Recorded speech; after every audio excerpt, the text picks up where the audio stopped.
Okay. Solari's hanging over here to the right side. Okay, maybe a lineman. So we're talking about Devonshire real quick. He's going to be 24 years old when the season starts. He's from a transfer from Kentucky. Good size with good arm length for the position. He's played on both sides of his college career. The transition well from the back pedal to flipping his hips to run with the defender. He does a good job of contesting passes. If he has an issue, I think it's his long speed. I've seen receivers get by him and have trouble catching up. He's not afraid to tackle by stepping up. He does a pretty good job of wrap-up guy. Gets very grabby at the line at the top of the route. Shows some good ball skills. Had 18 pass breakups, 7 career interceptions. 3 of those interceptions were returned for touchdowns. So he does a good job of playing with his eyes. Right place, right time type of a guy. Physical cover corner. He could help you in special teams as a return man. He has a knack for finding space there when there is none. So lack of speed, though, is clear at times. That's from Pittsburgh. Okay. Oh, so we got an offensive lineman. So it's got to be a lineman. Mike Solari's on the phone right now. So some of the linemen that we're looking at that haven't been taken: Driscoll from Marshall. We brought his name up. Garrett Greenfield from South Dakota State. I've got Duplain from Michigan State as a guy that I liked quite a bit. Cohen from Miami. Still, I don't believe has been taken. I know, Bobby, you've brought him up. Anybody that you think, Bobby, that we could throw out there name-wise? I mean, the 2 highest I've gotten texts about left are Cohen and Nathan Thomas. Okay. Nate Thomas. A lot of people Louisiana. thought Nathan Thomas had really high ceiling. Yeah, I mean, Thomas has the measurables that you're looking for in the 7th round. That's a lot of what this is. 6'5", 332. That's one of the bigger players that teams told me they had left right there who just went Jaheim Bell. Wow. Minnesota. Man. We went to New England. Man, so New England's got some fun offensive weapons now for Drake May. You talk about Jalen Polk, who they took earlier. Jaheim Bell is another one of these guys. I think you and I both watched him last year. Mm-hmm. And then he decided to go back, and he ends up, at Florida State. He transferred from South Carolina, and he's a stud. I mean, at South Carolina, he was lining up all over. They had him at running back at times. Yeah, he can do things out the backfield. Obviously, like the run after catch is great. He'll run through your face. He doesn't care. Of course, want him to refine his route running a little bit more, but as far as just him being a pure athlete, being bigger, stronger, faster than anybody at whatever position you put him on, he could do it. I'm jealous. All right, Cowboys pick is in. They're announcing it now on the NFL Network, and it is Jaden Davis. No, he's already been picked. This isn't right. This isn't right. Pick is in. I think they've got the graphic wrong. We're just waiting on the pick. Levi Drake Rodriguez went from Texas A&M Commerce, went to the Minnesota Vikings at pick 232, right ahead of the Cowboys. So there's a Texas A&M Commerce defensive tackle being picked, 6'1", 269, going to the Vikings. So still waiting on who it's going to be for the Cowboys here. But they're next up as we're waiting. Who's the next Dallas Cowboys draft pick? We expect it to be an offensive lineman.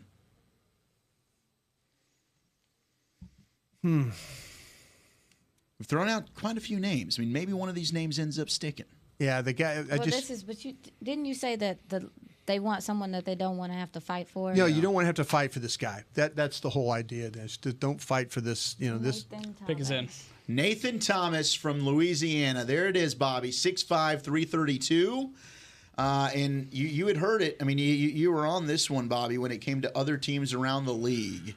Yeah, we're talking about him. The one of the teams that told me that was their surprise that was still sitting around, they had him in the 4th round. And so, I mean, if you're getting a 4th round offensive lineman there with apparently some tackle and guard flexibility, then yeah, that's worthy of a 7th round flyer. Yeah, I've been putting in some texts to some people I know down in New Orleans. Went to Chalmette High School down there. It's just Chalmette High School. Yeah. It's just outside of New Orleans. It's more of a country type program. But Louisiana Lafayette. Let's touch on this program for a minute before I dive completely into Nathan Thomas.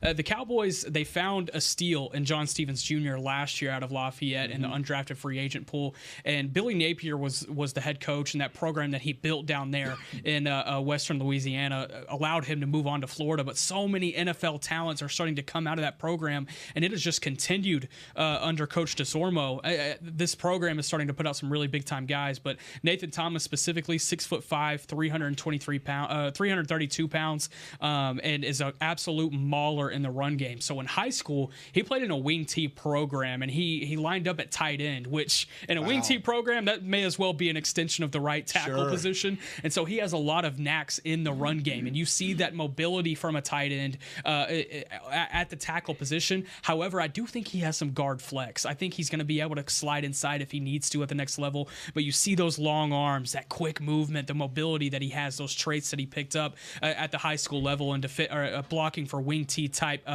plays. This is a really fun, high traits, high upside pick for the Cowboys in the 7th round. I mean, this is the type of 7th round pick you would like to get. I'd say that right here. I'm with you, man. I mean, you see the base that he works with, and he's a guy that just does not get overpowered. Yeah. He is very, very strong and powerful in the upper body, but you mentioned the long arms. That's something as well. And I'm sure, I mean, he did start at left tackle the last 2 years. You've got 13 games in 2022, 12 games at left tackle the most recent season. Honorable mention, all Sun Belt Conference. But yeah, man, you get this dude in the 7th round in what was a very deep tackle class. Yeah. You never know how you can develop into this guy. That's a fun pick. Anything to add, Bob? No, you got it. That's it. Yeah. I mean, you mentioned the only thing I have to say is that you mentioned the base, and you can tell even like when he's kick stepping, it's not too like, you know what I'm saying. His legs aren't too spread out. Like he's balanced. Yeah. Yeah. No, I'm interested in finding out more about the player. Yeah, I mean, the hands. Like we were talking about that maybe with Guyton a little bit, like keeping the hands connected. Mm-hmm. Nathaniel Watson doesn't have an issue with that. He has some explosiveness. Nathan Thomas. Yeah, that play that Beam just showed on his film, he looked like he got rolled back. Yeah. So he must have some flexibility, because I would have broken my ankle on that play.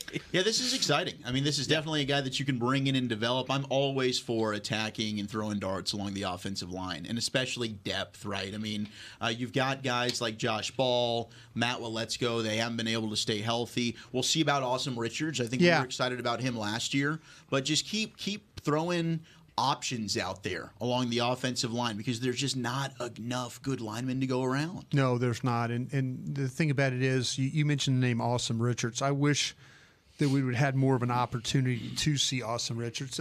Evidently, he wasn't ready to play in those games, and that's why they went with Adoga. And so now, you're throwing in, Nathan Thomas into this mix, and maybe that, the fact you mentioned maybe some guard flexibility as well.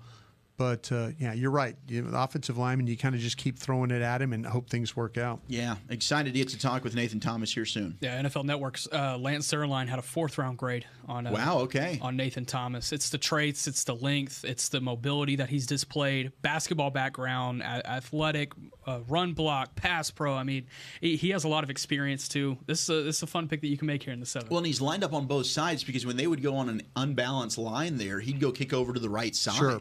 So, I mean, this is maybe a backup swing tackle, potentially, you could look at in the future with Nathan Thomas. Fun pick here for the Cowboys, and we'll talk with him. Nick, I'm excited to hear you pick his brain about that wing T in high school. Like, that's what a freak athlete there. 6'5", 332 out of Louisiana. Nathan Thomas, your newest Dallas Cowboy. And I think this was the. Am I confused? Is this the? I mean, they're a little bit behind. I think this was the announcement of the pick here, possibly, that they're showing on NFL Network. What is this? A Tony Dixon jersey, 24. I think it's a Larry Brown. We want to cut the audio up. Is it Larry? It probably is Larry Brown. And my country. I wouldn't be standing here today without Dak Prescott. So I want to take this moment to raise mental health awareness. With the 233rd pick in the 2024 NFL Draft, America's team, Mexico's team, world's team, my Dallas Cowboys select Nathan Thomas, tackle, Louisiana Lafayette. You know what I love most about that? He said Louisiana Lafayette. He did. Because they've just been trying to just kind of come by as just Louisiana. They just want to go by Louisiana. Do you know about this beef, Brian? Oh, yeah, there's a lot of beef there. So is that why? Is that why they're trying to cut the Lafayette? Yeah, because they just want to be Louisiana. But LSU has the rights to be Louisiana State University, and it's a whole ordeal. But yeah. So does that make you feel some type of way, Brian? You're like, no, you're Louisiana Lafayette. Nah, man, Don't be trying to go by Louisiana. Let me tell you, if we were in Lafayette, I'd buy you guys dinner right now at Prejean's in Lafayette. Oh yeah, if you want, been there a couple times. Go ahead and jump in the car. I'm down. You know me, I'm about feats of strength. Let's do it. It's already been a hell of a day. Yeah. Maybe when we go to the Manning Passing Academy this summer, you come. I've been twice. Yeah, let's go this year, Brian. I'm down. I love it. Just let me know the dates, Brian, and I can put in some PTO time. Do a show from out there. That'd be fun. That'd be fun. Let me decide to do. Okay, Jonah Laulu, the defensive tackle from Oklahoma. How did I do on that pronunciation there? Yeah, I don't know this kid. I can't. I'm gonna be 100% honest. I don't either. I did not watch him, but 6'5", 292 defensive tackle out of Oklahoma, going to the Indianapolis Colts after the Cowboys pick, and then Devon Vale, the Utah wide receiver. Yeah. He's big, 6'4", 203, former walk-on, big target, long arms. He's now